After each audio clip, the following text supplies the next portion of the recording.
Ozymandias is a poem by Percy Bysshe Shelley, which is a sonnet divided into octave with 8 lines and sestet with 6 lines. In this poem, the poet had met a traveler who has traveled through an ancient land, and now he is describing what he had seen over there. He had seen a statue, and that was not complete statue. Only 2 legs he could see that were standing like pillars, and there was no trace of his upper body.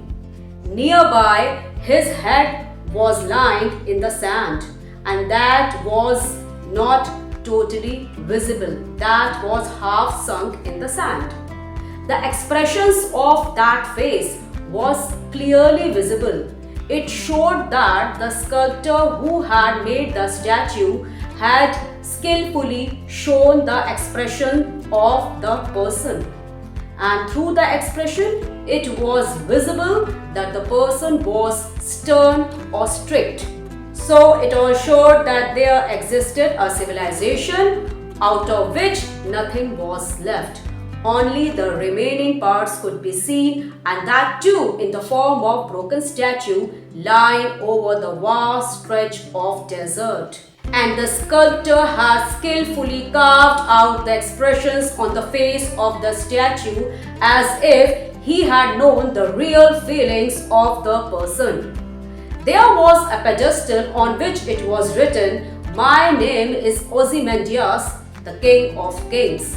So it was clearly visible that he used to call himself the King of Kings. That showed he was the mightiest of the kings of his time, and he had fought so many battles, won so many kingdoms, and extended his territories. But what was visible now? Nothing was left. So, what is the moral of this poem? That only your act, your work speaks. And what it showed? That throughout his life, he chased all the material things. He tried a lot and did expand his territories to such vastness, but nothing was left. No trace of his civilization or land could be seen now.